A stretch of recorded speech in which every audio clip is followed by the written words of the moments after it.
Hello friends, स्वागत है आप सभी का हमारे इस यूट्यूब चैनल विपुल एकेडमी पर। आई होप आप सब बढ़िया होगे, मस्त होगे, तंदुरुस्त होगे और पढ़ाई भी बढ़िया करके कर रहे होगे, क्योंकि एग्जाम टाइम में अब समय ज़्यादा बचा नहीं है। तो आपकी पढ़ाई को और बेहतर बनाने के लिए आज की इस वीडियो को काफ़ी सुपर डुपर मोस्ट टॉपिक है जो बोर्ड एग्जाम में प्रतिवर्ष पूछा ही जाता है, जिसका नाम है एलसीआर परिपथ, एलसीआर सर्किट की आज हम इस वीडियो में बात करने वाले हैं। तो वीडियो को एंड तक देखना बिल्कुल ना भूलें और जो नए बच्चे हैं चैनल को सब्सक्राइब करना बिल्कुल ना भूलें। अब देखिए स्टार्ट करते हैं।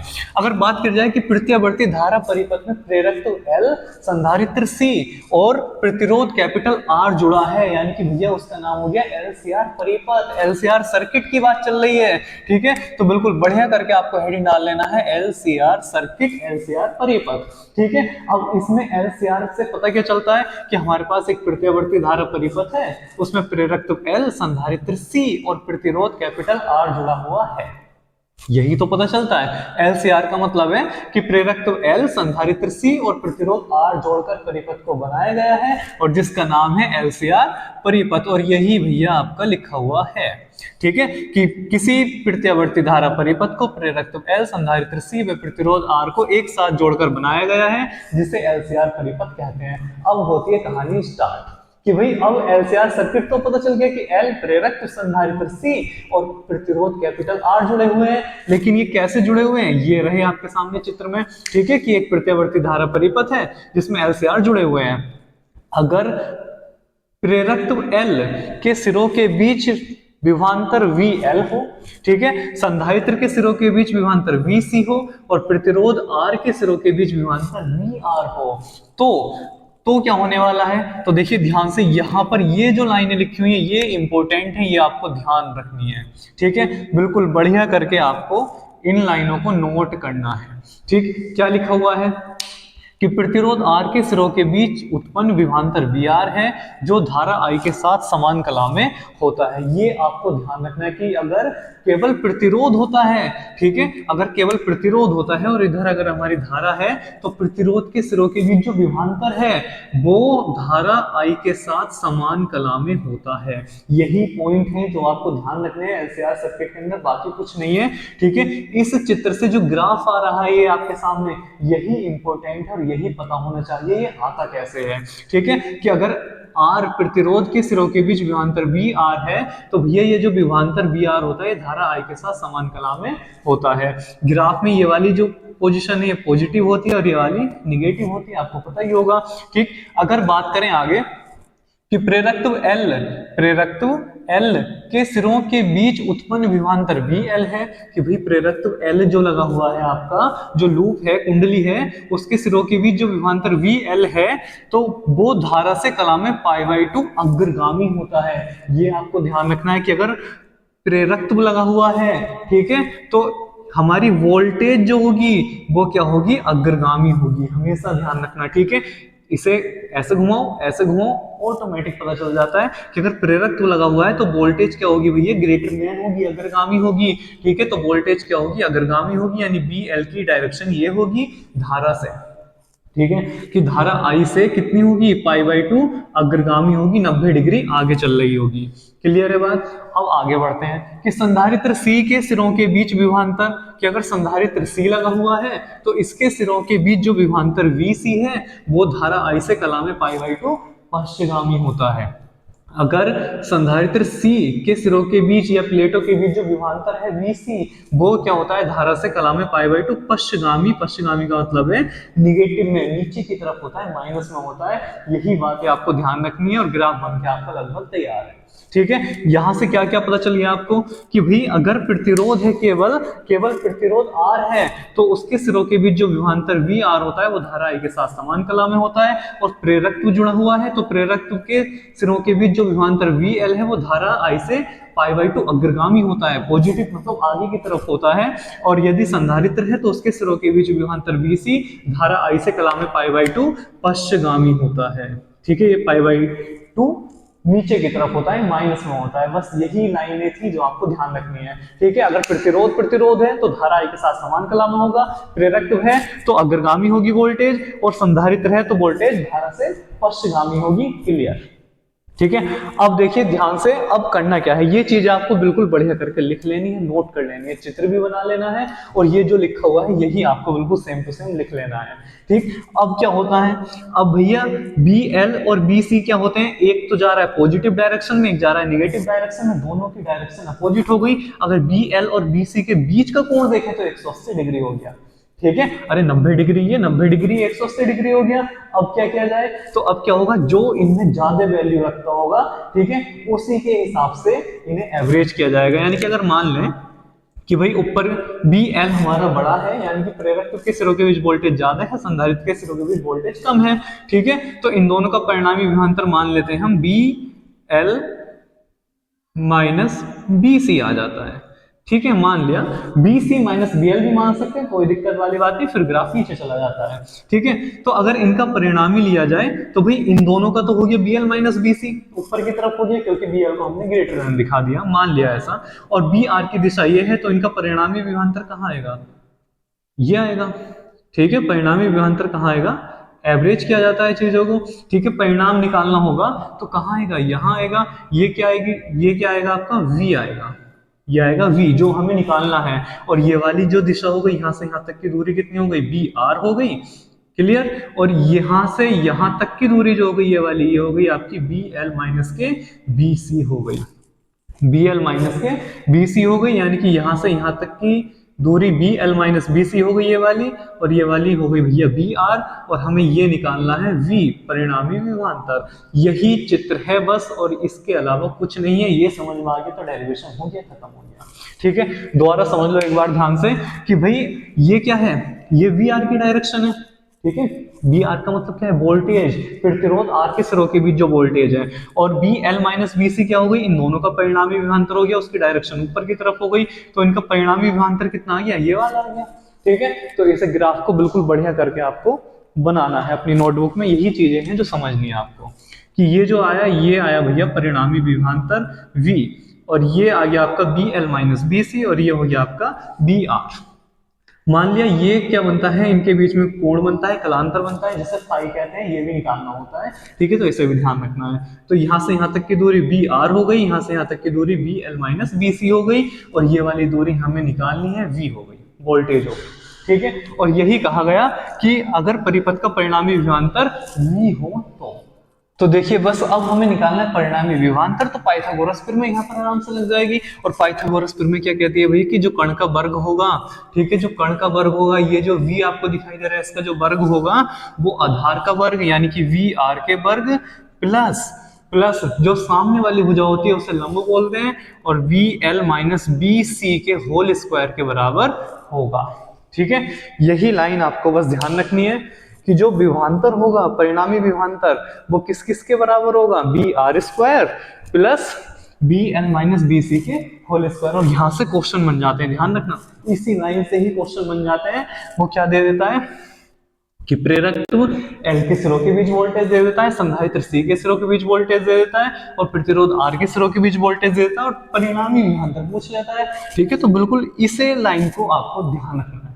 ठीक है, अब इसे बस सोल्व कर लेना है। b बराबर, यानी कि V square equal to V R कितना होगा, आई इंटू आर होगा, स्क्वायर है तो होल स्क्वायर हो गया, बी एल है तो कितना लिखेंगे, आई इंटू एक्स एल लिखेंगे, माइनस बी सी है तो आई इंटू एक्स सी लिखेंगे, होल स्क्वायर का ऐसे लगा देंगे।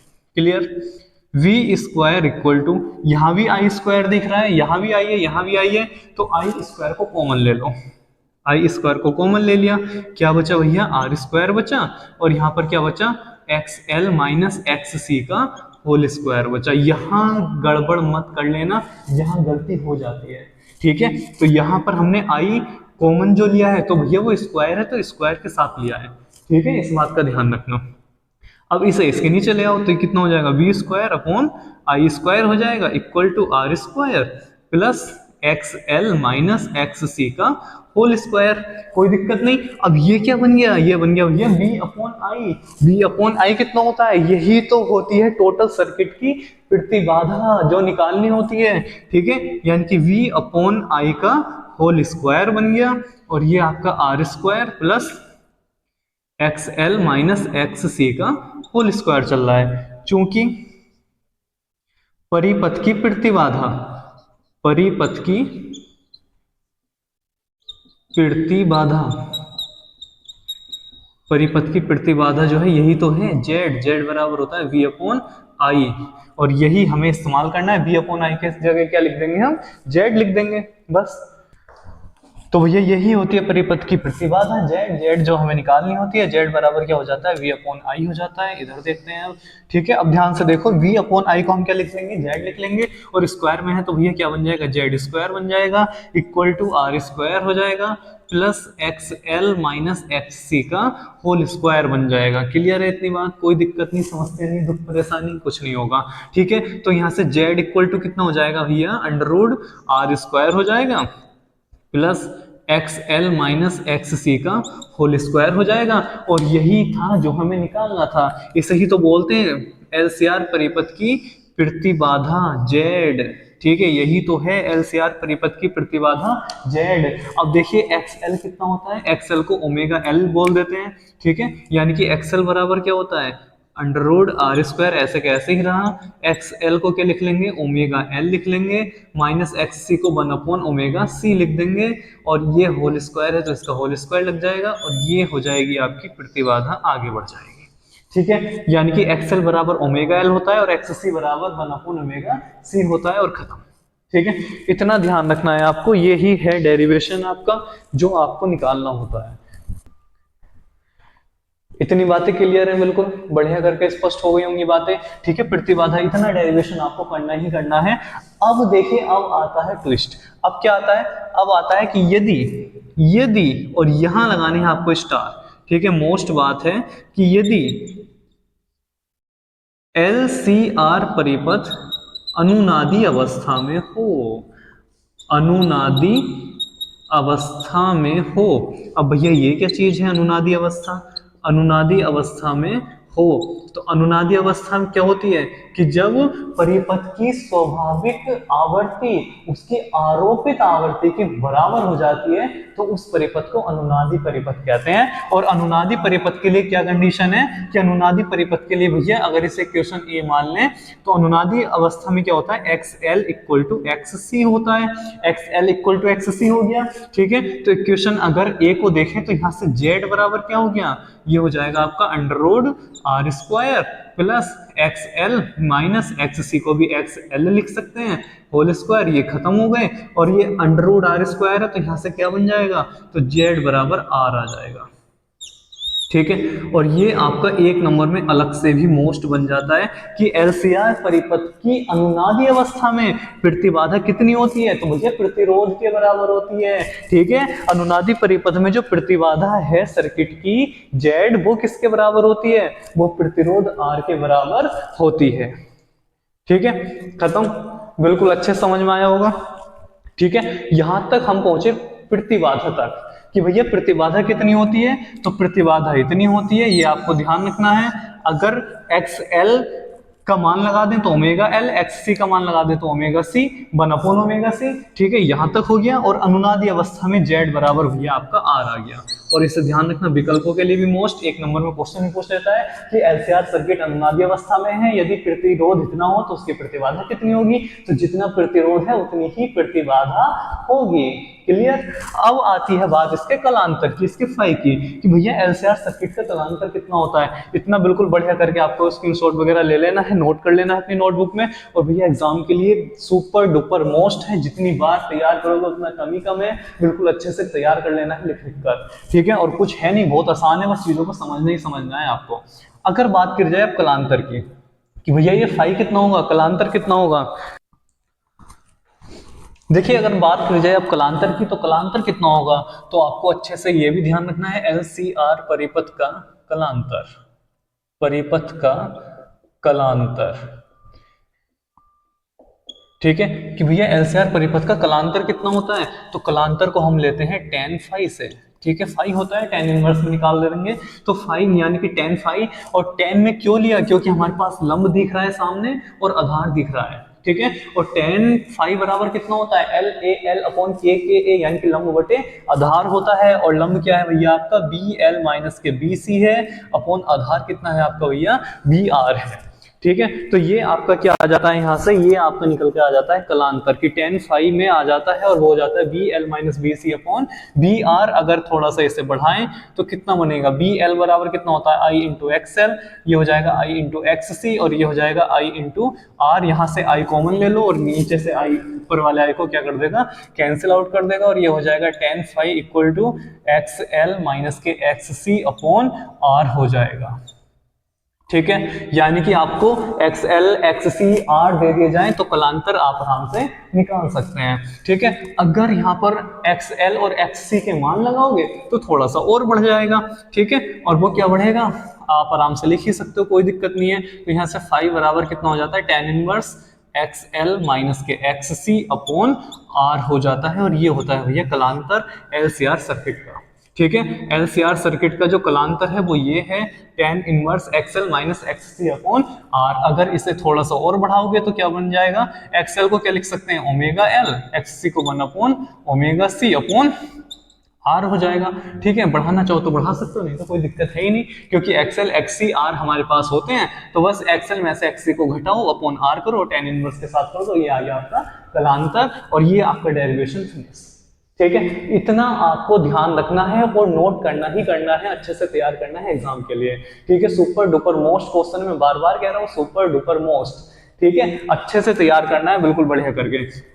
करना क्या है एक बार जल्दी समझ लेते हैं। LCR सर्किट है यानी कि LCR, नाम ही उसका LCR है, यानी कि उसमें प्रेरक L, संधारित्र C, प्रतिरोध R जुड़ा हुआ है। ठीक है, तीनों के तीनों आपके जो सर्किट के प्रतिरोध होते हैं वो तीनों एक साथ जुड़े हुए हैं। ठीक है, तो टोटल सर्किट का प्रतिबाधा कितनी बनेगी, यानी जिसे हम रुकावट या प्रतिरोध कहेंगे, वो हमें निकालनी है LCR सर्किट की। ठीक है, तो LCR को तीनों को जोड़ दिया। बस आपको ध्यान रखना है कि प्रतिरोध R है तो उसके सिरों के बीच विभवांतर VR होगा जो धारा I के साथ समान कला में होता है। ठीक है, प्रेरक तो L के सिरों के बीच विभवांतर VL होता है जो धारा I से π/2 अग्रगामी होता है, पॉजिटिव होता है। और जो संधारित्र C की प्लेटों, संधारित्र की प्लेटों के बीच विभवांतर BC होता है वो धारा I से कला में π/2 पश्चगामी होता है, नीचे की तरफ होता है। ठीक है, बस यही लाइन आपको ध्यान रखनी है और ये ग्राफ से ही आपका डेरिवेशन होगा। ठीक है, ग्राफ से हो रहा है डेरिवेशन, ध्यान रखना ग्राफ से हो रहा है डेरिवेशन, तो इसलिए ग्राफ आना जरूरी है ये वाला आपको। ठीक है, फिर उसके बाद आपको करना क्या है, हमें निकालना है V पूरे सर्किट का। तो भैया BL और BC को देखो, तो BL और BC का परिणामी विभवांतर ये आ गया, मान लिया BL माइनस BC, BR इधर है, BL माइनस BC इधर है, तो इन दोनों का परिणामी विभवांतर आ गया था भैया ये वाला, ये जो लाइन दिखाई दे रही है आपको ये वाला। ठीक, तो ये आ गया V और ये हो गया BL माइनस BC, हो गया BR। तो हमने पाइथागोरस प्रमेय का इस्तेमाल किया, कर्ण का वर्ग बराबर आधार का वर्ग प्लस लंब का वर्ग, और वही लगाई थी। ठीक है, कि कर्ण का वर्ग यानी कि B स्क्वायर बराबर BR स्क्वायर आधार का वर्ग प्लस BL माइनस BC का होल स्क्वायर। इस समीकरण को भी ध्यान रखना है, यहां से भी आपके न्यूमेरिकल आ जाते हैं। ठीक है, इस समीकरण से भी।